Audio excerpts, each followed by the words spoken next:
Hello friends and welcome to mechanical major. आप सभी अच्छे होंगे आई होप। एंड हमारा एक टॉपिक जो था पॉलिटी का वो हम आज डिस्कस करने वाले हैं, दैट इज इमरजेंसी प्रोविजंस, आपातकालीन प्रबंध उपबंध। तो हम आज ये डिस्कस करेंगे। So let's start our today's lecture.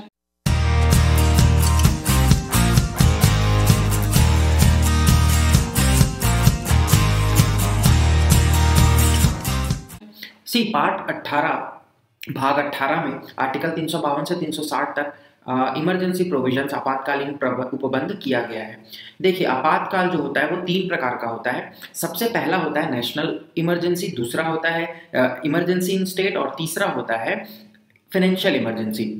तो सबसे पहले इमरजेंसी को हम देखने वाले हैं, वो है नेशनल इमरजेंसी। इसे हिंदी में राष्ट्रीय आपातकाल कहा जाता है। यह आर्टिकल 352 में दिया गया है और अनुच्छेद 352 में यह कहा गया है कि राष्ट्रपति के द्वारा यह लाया जाएगा। आपका फोटो देख करके आपको समझ में आ रहा होगा, माननीय राष्ट्रपति श्री रामनाथ कोविंद जी की यह पिक्चर मैंने लगाई है, क्योंकि इससे आपको समझ में आएगा कि नेशनल इमरजेंसी के जो भी प्रोविजंस हैं वो आपके प्रेसिडेंट से रिलेटेड है। देन स्टार्ट करते हैं हम नेशनल इमरजेंसी। तो जैसा मैंने आपको बताया कि प्रेसिडेंट इसको डिक्लेयर कर सकते हैं। कब कर सकते हैं? तो वार के समय, युद्ध के समय, एक्सटर्नल एग्रेशन, जो बाहर से आक्रमण हो, बाह्य आक्रमण, या आर्म्ड रिबेलियन। आर्म्ड रिबेलियन शब्द जो है वो बाद में जोड़ा गया। पहले इसे इंटरनल डिस्टरबेंस कहा जाता था, आंतरिक अशांति कहा जाता था, बट बाद में इसे सशस्त्र विद्रोह ये शब्द से रिप्लेस किया गया। तो कौन से संविधान संशोधन से रिप्लेस किया गया था? वो था 44वां संविधान संशोधन। अब हम देखेंगे कुछ ऐसे प्रोविजंस जो कि इससे जोड़े गए। तो 44वां संविधान संशोधन की यदि बात करें तो वो वर्ड जो था आर्म्ड रिबेलियन, जैसा मैंने आपको बताया, वो इंटरनल डिस्टरबेंस की जगह जोड़ा गया। Then concurrence of the cabinet से ही इमरजेंसी डिक्लेयर हो सकती है। राष्ट्रपति या प्रधानमंत्री केवल अपने विवेक से यह निर्णय राष्ट्रपति को नहीं दे सकते। कैबिनेट का कंकरेंस इंपॉर्टेंट है।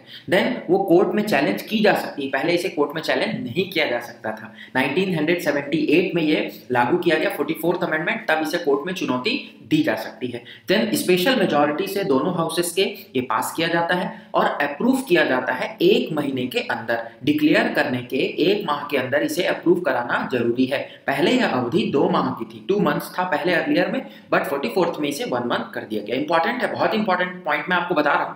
देन प्रेसिडेंट जो है वो इमरजेंसी को रिवोक कर सकते हैं बाय अ प्रोक्लामेशन, अगर लोकसभा एक रेजोल्यूशन पास कर दे सिंपल मेजॉरिटी से। इसका मतलब ये है कि भारत के राष्ट्रपति के द्वारा इस इमरजेंसी को वापस लिया जा सकता है यदि लोकसभा इस पर क्या कर दे, एक प्रस्ताव पारित कर दे जो कि सामान्य बहुमत होना चाहिए। राज्यसभा की इसमें कोई भी जिम्मेवारी या भागीदारी नहीं दिखती। तो 44वां संविधान संशोधन में ये सारी चीजें इंपॉर्टेंट है जो कि इमरजेंसी से रिलेटेड है। देन हम बात करें उसके प्रभाव की, इफेक्ट्स। नेशनल इमरजेंसी अगर लागू होती है तो राज्य शासन, राज्य सरकारें जो है वो केंद्र के अधीन आ जाती है, लेकिन वो सस्पेंड नहीं होती, उनका निलंबन नहीं होता। सेकंड है कि पार्लियामेंट जो है वो स्टेट लिस्ट पर, राज्य सूची पर जो है कानून बनाने के लिए एम्पावर्ड हो जाती है, उन्हें शक्ति मिल जाती है। तो लोकसभा जो है उसे 1 साल के लिए बढ़ाया जा सकता है। उसका जो टेन्योर है, अगर राष्ट्रीय आपातकाल लागू है तो उसे 1 साल के लिए बढ़ाया जा सकता है। और आर्टिकल 358 ये कहता है कि फंडामेंटल राइट्स जो हैं, हमारे मूल अधिकार जो हैं, उनमें जो प्रदत्त अधिकार है जो अंडर आर्टिकल 19 हमें दिया गया है वो समाप्त हो जाता है। आर्टिकल 19 आप सभी को पता होगा, विचार एवं अभिव्यक्ति की स्वतंत्रता, उसे ऑटोमेटिकली समाप्त कर दिया जाता है, सस्पेंड कर दिया जाता है जब भी ये इमरजेंसी लगती है अंडर आर्टिकल 358। और आर्टिकल 20 और 21 ये 2 ऐसे आर्टिकल हैं, आपको दिखेंगे पॉइंट नंबर 5 में लिखा हुआ है कि दे कांट बी सस्पेंडेड, उन्हें निलंबित नहीं किया जा सकता चाहे वो कोई से भी इमरजेंसी वहां लागू की गई हो। तो अब हम देखेंगे कि डिक्लेरेशन कितनी बार हुआ। तो सबसे पहली बार जो हुआ 1962 में चाइना के जो युद्ध हुआ था उसमें हुआ है। देन 1971 में पाकिस्तान के साथ युद्ध में हुआ। तो 1975 में इंदिरा गांधी गवर्नमेंट ने इसे इंटरनल डिस्टरबेंस, आंतरिक अशांति के आधार पर लगाया था, जिसमें आपको मीसा कानून आपको बहुत इंपॉर्टेंट है वो याद होगा। मीसा के तहत उसमें गिरफ्तारियां भी की गई थी। तो 1975, 1971 और 1962 ये 3 बार राष्ट्रीय आपातकाल लगाया जा चुका है। देन हम चलते हैं प्रेसिडेंट्स रूल पर।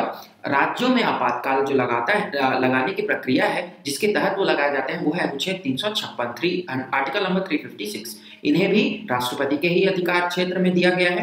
तो अब देखते हैं कि इनके प्रावधान क्या क्या है। तो आर्टिकल 356 ये बोलता है कि राष्ट्रपति जो है वो प्रोक्लामेशन इशू करेंगे और उसके बाद अगर वो सेटिस्फाइड हैं, उन्हें यह पूर्ण विश्वास है कि वो राज्यों में जो है मशीनरी फेल हो चुके हैं, पॉलिटिकल मशीनरी और एडमिनिस्ट्रेटिव मशीनरी भी फेल हो चुके हैं, कॉन्स्टिट्यूशनल फेलियर वहां दिख रहा है, तो वहां राज्य में आपात लगाया जा सकता है।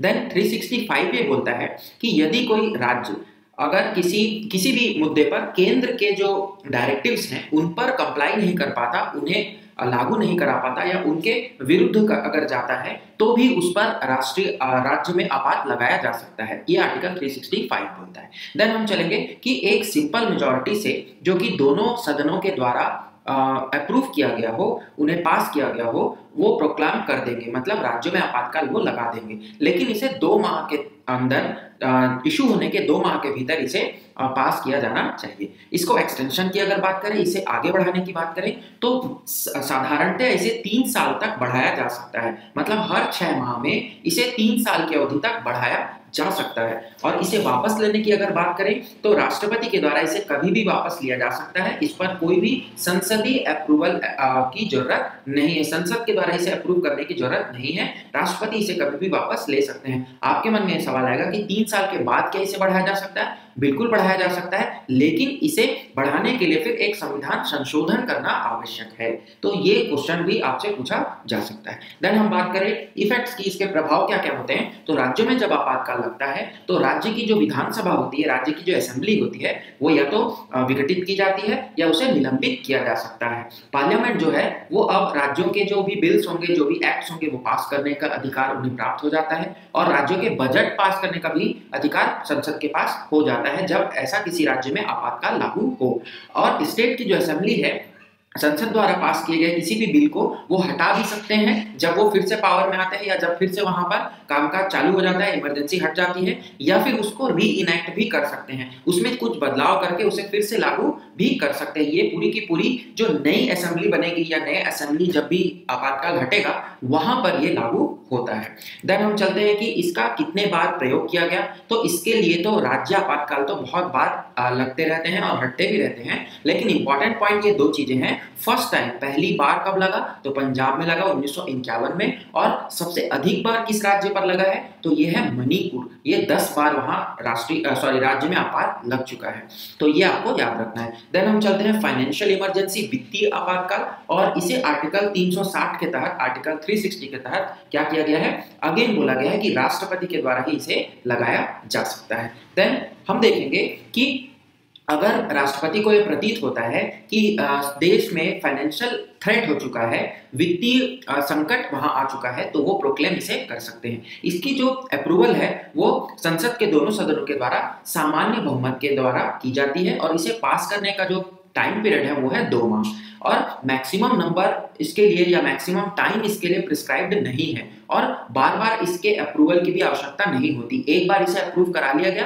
तो फिर ये रिपीट इसके किया जा सकता है, और कितने भी समय तक किया जा सकता है। देन राष्ट्रपति इसे चाहे तो हटा सकते हैं, इसे रिवोक कर सकते हैं किसी भी समय, इस पे भी पार्लियामेंट की अप्रूवल की आवश्यकता नहीं होती। तो राष्ट्रीय आपातकाल, राज्यों में आपातकाल और फाइनेंशियल इमरजेंसी, वित्तीय आपातकाल के बारे में हमने देखा। वित्तीय आपातकाल आपको याद रखना है कि एक भी बार किसी भी मतलब भारत में अभी तक नहीं लगाया गया है, किसी भी समय पर यह लागू नहीं किया गया है। सो आज के इस वीडियो में आपातकाल के लेक्चर में इतना ही। थैंक्स फॉर ज्वाइनिंग, और आप हमारे चैनल को जरूर सब्सक्राइब कीजिए और टेलीग्राम ग्रुप से भी जुड़िए। टेस्ट सीरीज वहां चालू हो चुकी है, आप आकर के बिल्कुल फ्री में टेस्ट सीरीज दे सकते हैं। Thanks for joining, thank you very much.